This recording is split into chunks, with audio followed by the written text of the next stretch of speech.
औज़ुबिल्लाहि मिनश्शैतानिर्रजीम बिस्मिल्लाहिर्रहमानिर्रहीम। अल्हम्दुलिल्लाह हमारे 12 टेंस कंप्लीट हो गए। आज मैं आपको एक नया टॉपिक प्रीपोज़िशन कराऊँगा। प्रीपोज़िशन होता क्या है? प्रीपोज़िशन इसे उर्दू में हर्फ़ रब्त या हर्फ़ जार कहते हैं और ये वो लफ्ज़ होता है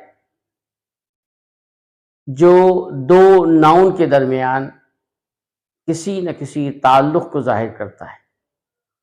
वैसे तो ये बहुत हैं, लेकिन हम यहाँ चंद का ज़िक्र करेंगे और हमारी एडवांस क्लास में हम इसको डिटेल में कंसीडर करेंगे। तो प्रीपोज़िशन,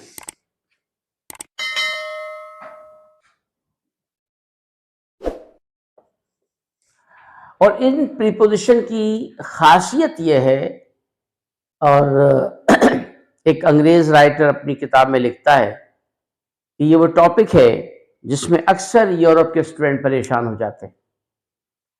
तो इस तनाज़ुर में और हमने ये महसूस किया कि हमें रूल्स बताना ज़रूरी है। बहुत से लोगों को देखा है कि वो प्रीपोज़िशन के रूल्स नहीं बताते, बल्कि स्टूडेंट्स से ये कहते हैं कि जी बस ये खुद ही हो जाएगा, आप पढ़ते रहिए, समझते रहिए, बात बन जाएगी। तो पढ़ते पढ़ते पढ़ैया हो, गाते गाते गवैया बनकर महारत नहीं आती। तो बहरहाल, तो प्रीपोज़िशन की खासियत ये है कि 3-3, 2-2, 4-4 अल्फाज होते हैं, लेकिन उन सब के मानी एक होते हैं, मगर इस्तेमाल सबका अलग अलग होता है। ये इसकी बड़ी यूनिकनेस है, बड़ी इनफरादियत है। ये इन मानी अंदर, इसी के मुकाबले में इनटू, इसके मानी भी अंदर। ऑन मानी ऊपर, ऑन टू के मानी भी ऊपर, और अप के मानी भी ऊपर, और अपॉन के मानी भी ऊपर, और एट के मानी भी ऊपर या पर। आज हम इन्हीं को कंसीडर करेंगे। इनके मानी अंदर और इनके इस्तेमाल के जो कुछ तरीक़े हमारे पास हैं। हर वो चीज़ जो रेस्ट की हालत में हो और किसी भी कवर्ड जगह हो, ख्वाह वो कवर्ड दीवारी शक्ल में मौजूद हो, कमरे में हम मौजूद हैं, हॉल में मौजूद हैं, किसी बाउंड्री में, या गांव की मुंडेर की तरह या फुटबॉल के ग्राउंड की तरह छोटा सा एक अहाता बना हो, जो इस बात का इजहार हो कि ये जो इलाका है ये बाउंड है फुटबॉल का, यानी किसी भी तरह उसकी बाउंड्री मेंशन हो, तो हम, और उसके अंदर कोई चीज़ रेस्ट की हालत में हो, तो हम कहेंगे in. We are in the room, हम कमरे में हैं। We are in the office, हम ऑफिस में हैं। We are in the hall, marriage hall वगैरह वगैरह। तो हर वो चीज़ जो कवर्ड जगह हो और उसके अंदर मौजूद कोई भी चीज़, शख्स, हस्ती, वो रेस्ट की हालत में हो, तो इन इस्तेमाल होता है।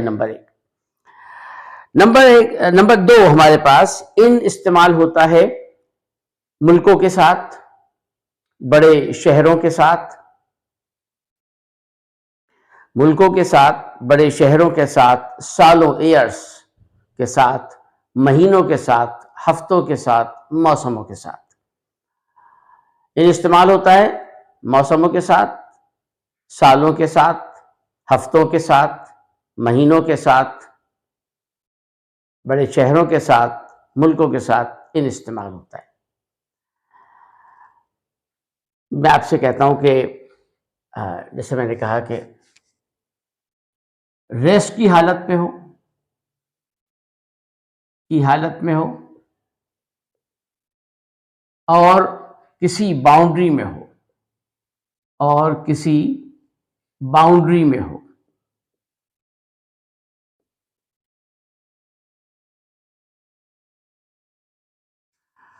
नंबर दो इस्तेमाल है महीनों के साथ, सालों के साथ, बड़े शहरों के साथ, मुल्कों के साथ,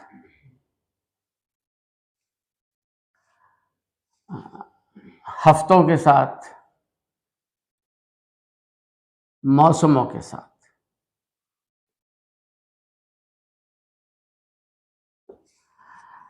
In this week, in that week, in autumn, in spring, in Pakistan, in America, Canada, India, in Karachi, Lahore, Pindi, in Islamabad, in Lahore, in Quetta, Peshawar, in 2020, 2023, 2024, महीनों के साथ इन फैब, इन जनवरी, मार्च, अप्रैल, मई वगैरह वगैरह। We are in the room, हम rest की हालत में हैं तो we are in the room, हम कमरे में मौजूद हैं। Ball is in the room, ball कमरे में मौजूद है। इसके मुकाबले में हमारे पास इनटू है। इनटू के मानी भी में या अंदर, ये था हमारे पास इन, में या अंदर, और इनटू भी में या अंदर, किसी चीज के अंदर या में। लेकिन फर्क इतना है, ये रेस्ट सुकूत की हालत में था और ये मुतहर्रिक है, ये हरकत में है। हम यहां पढ़ा रहे हैं, बाहर से किसी ने शॉट खेला और बाहर से जब किसी ने शॉट खेला तो बॉल ने हरकत की, बॉल कमरे के अंदर आ गई, खिड़की से, रोशनदान से या दरवाजे से, तो हम कहेंगे ball came into the room. एक शख्स ने दरवाजे किनारे पे खड़ा था, उसने तालाब में छलांग लगाई, तो हम कहेंगे ही डाइव्ड इनटू रिवर। इनटू कहते इसीलिए हैं कि वो शख्स जो बाहर खड़ा था, उसने जब दरिया में, पोंड्स में, तालाब में छलांग लगाई तो उसने अपनी लोकेशन बदली, अपनी हरकत की और अपनी पोजीशन को बदला, तो हम वहां पर इनटू इस्तेमाल करते हैं। ही डाइव्ड इनटू रिवर, उसने दरिया में छलांग लगाई। ही गॉट इनटू बस, वो बस में चढ़ गया। वो बस में इसलिए चढ़ गया कि जब वो शख्स कोरंगी 3 पर नासिर कॉलोनी में लांडी 5 पे खड़ा था, कोरंगी 5 पे खड़ा था, बस आई, वो बैठ गया। जब वो बैठा तो वो लोकेशन, वो अफराद, वो लोग जो स्टॉप पे उसके इर्द गिर्द थे, जब वो बस में बैठा तो उसकी लोकेशन बदल गई। जब उसकी लोकेशन बदल गई, उसने हरकत की और वो कवर्ड जगह दाखिल हुआ। बस कवर्ड है, दरिया कवर्ड है, पॉन्ड्स कवर्ड है, तो हम कहेंगे ही गॉट इनटू बस। इसीलिए हम इनटू लफ्ज़ इस्तेमाल करते हैं किसी बस में, गाड़ी में, ट्रेन में बैठने के लिए। वी गॉट इनटू बस, ही गॉट इनटू ट्रेन वगैरह वगैरह। तो जहां मुतहर्रिक होगा वहां इनटू आएगा। सही, इस दोनों में फर्क महज यही है कि ये सुकूत की हालत को जाहिर करता है जबकि ये हरकत को जाहिर करता है। अब आइए ऑन। ऑन का इस्तेमाल, ऑन मानी ऊपर। ऑन के और भी इस्तेमाल है, हम यहां पर सिर्फ 3 का जिक्र करेंगे। ऑन आता है तारीखों के साथ, तारीख। ऑन आता है दिनों के साथ, और ऑन आता है जब कोई सतह किसी से टकराए, जब किसी चीज की सतह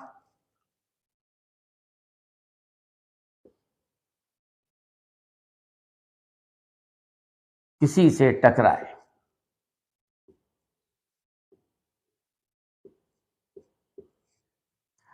I put the book on the table, मैंने किताब को मेज पे रखा। जब किताब को मेज पे रखा तो किताब ने उस मेज की सतह को छुआ।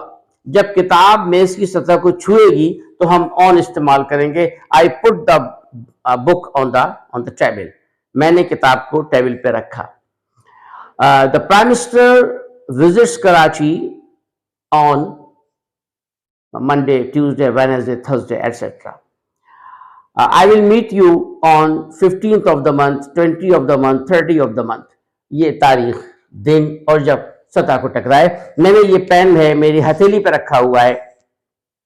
The pen is on the palm, palm हथेली से छू रहा है तो हम यहाँ पर ऑन इस्तेमाल करेंगे। The pen is on the palm. Number 1 उसूल हो गया। दूसरा, मैंने दिनों और तारीखों का आपको हवाला दिया। ऑन टू और इन टू एक ही चीज है। ये ऑन माने ऊपर और ऑन टू माने भी ऊपर। जिस तरह यहां हरकत की हालत में था, यहां भी हरकत है, मगर फर्क इतना आएगा कि इनटू में कवर्ड जगह के अंदर था। वी गॉट इनटू बस, हम बस के अंदर सवार हुए तो हमने में या इनटू इस्तेमाल किया, जब चूंकि सब्जेक्ट ने हरकत कर कर पोजीशन को बदला और डाइवर्ट हुआ। जबकि ऑन टू इस्तेमाल भी ऐसी हालत में होता, मगर शर्त यह है कि मुतहर्रिक सब्जेक्ट, जो सब्जेक्ट जो मूव करके आगे बढ़ा है, जिसने अपनी पोजीशन को चेंज किया है, वो किसी कवर्ड जगह के अंदर दाखिल ना हो बल्कि ऊपर आए।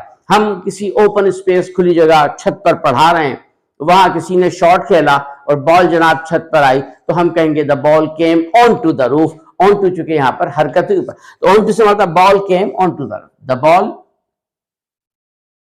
केम on to the roof, ball came on, ये ऑन टू आया हरकत, लेकिन हरकत के बाद कोई चीज हरकत करे और किसी की सतह के ऊपर आ जाए। आप अगर बस के अंदर बैठे हैं तो वी गॉट इनटू बस, जैसे मैंने अभी बताया, लेकिन अगर आप बस की छत पर सवार हो गए तो आप कहोगे वी गॉट ऑन टू बस, चूंकि आप बस के ऊपर सवार हो गए। तो ऑन टू में ऊपर के, इसके मानी भी ऊपर ही होते हैं, लेकिन शर्त यह है कि आप खुली जगह हो, हरकत कर कर अपनी पोजीशन बदलकर, अपनी लोकेशन बदलकर आप मूव करें। और ग्रामर की जबान में मूव करने से मुराद है कि आप अपनी लोकेशन बदल लें, आप अपनी हर लोकेशन जो आपकी बदल जाए, इर्द गिर्द का माहौल बदल जाए, आपकी विसिनिटी बदल जाए, तो हम वहां पर ऑन टू इस्तेमाल करते हैं। अब मानी भी ऊपर, सीधी सी बात है, अगर कोई ऊपर की तरफ जा रहा है, बुलंदी की तरफ जा रहा है, ऊपर किसी का कमरा बना हुआ है फर्स्ट फ्लोर पर, सेकंड पर, थर्ड पर, तो वो कहेगा I am going up side, मैं ऊपर की तरफ जा रहा हूं। तो अप के मानी ऊपर होते हैं और यहां पर इस्तेमाल ये होगा कि अपवर्ड। अब आइए अपॉन। अपॉन क्या है? अपॉन के दो इस्तेमाल हैं। एक तो आम इस्तेमाल है, the cat jump upon the cushion, बिल्ली ने तकिए पर छलांग लगाई। The leopard jump upon its target, जो भी उसका टारगेट था। लिपर्ड ने छलांग लगाई अपने टारगेट पर, अपने शिकार पर। तो एक तो इस्तेमाल ये होगा, आम सा इस्तेमाल है, baby jump upon the cushion bed वगैरह वगैरह। लेकिन दूसरा इस्तेमाल यह है कि अपॉन इस्तेमाल होता है एब्स्ट्रैक्ट नाउन के साथ। और एब्स्ट्रैक्ट नाउन क्या होता है आपको पता होगा, मैं बहरहाल रिपीट करता हूं। एब्स्ट्रैक्ट नाउन वो नाउन जो दुनिया में वजूद तो रखे मगर हम उसे छू ना सकें। अपॉन मानी ऊपर, और ये अक्सर इस्तेमाल होता है उस वक्त जब हम किसी ऐसी चीज का जिक्र करें जो दुनिया में मौजूद तो है और हम उसे महसूस करें मगर छू ना सके। एब्स्ट्रैक्ट नाउन में शरीयत आती है, कुरान को छूते हैं, शरीयत को महसूस करते हैं। हम कानून की किताबें छूते हैं, कानून की इंप्लीमेंटेशन या कानून को महसूस करते हैं। अंधेरे को महसूस करते हैं, छू नहीं सकते। हम लाश को छूते हैं, मौत को महसूस करते हैं, गम को महसूस करते हैं, खुशी को महसूस करते हैं, वक्त को महसूस करते हैं। वक्त को छू नहीं सकते, वक्त काला है, नीला है, गोरा है, पीला, हमें नहीं पता। हम वक्त को छूते नहीं है, बल्कि हम उसको महसूस करते हैं, अच्छा वक्त, बुरा वक्त, खुशी का वक्त, गम का वक्त। और इसी वजह से अक्सर आपने कहानियों में पढ़ा होगा once upon a time. Once upon a time की लॉजिक असल में यही है, वंस अपॉन ए टाइम, इसकी लॉजिक असल में यही है कि अपॉन आता है उन चीजों के साथ जो एब्स्ट्रैक्ट हो, और ये टाइम हमारे पास यहां एब्स्ट्रैक्ट है। He act upon Islam, he acts upon Islam, law, advice etcetera. ये इस्लाम, लॉ और एडवाइस को हम महसूस कर रहे हैं, छू नहीं सकते। इस्लाम को महसूस करते हो, कुरान हदीस छूते हो, किताबें छूते हो।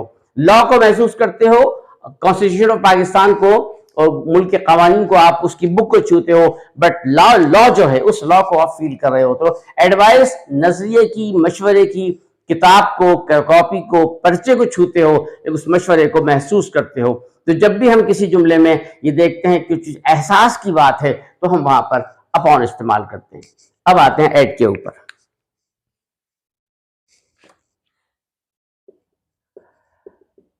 एट, एट के तीन इस्तेमाल हैं।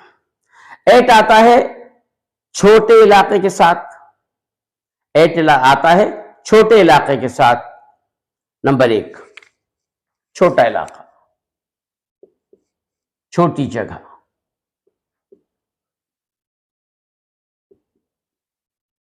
नंबर दो, एट आता है वक्त के साथ, वक्त के साथ। नंबर तीन,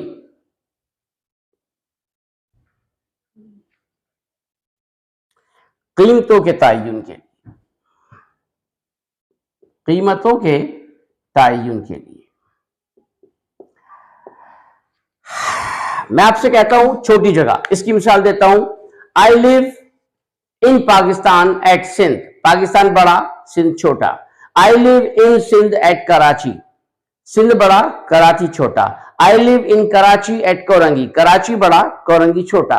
आई लिव इन कोरंगी एट केरिया, छत्तीसबी, लांडी। तो ये अब देखा, जो छोटी जगह थी उसके साथ मैंने एट लगाया, जो बड़ी जगह है उसके साथ मैंने इन लगाया। अब आते हैं वक्त के साथ। The meeting will be started at 4:30, meeting 4:30 बजे शुरू होगी। The president of Pakistan visits this department at 9 PM। The concert will be started at फला फला टाइम। तो जब टाइम एग्जैक्ट हम टाइम देते हैं उसके साथ एट आता है, छोटी जगहों के साथ एट आता है। कीमतों के तयन के लिए, I bought apple at 200 rupees per kilo.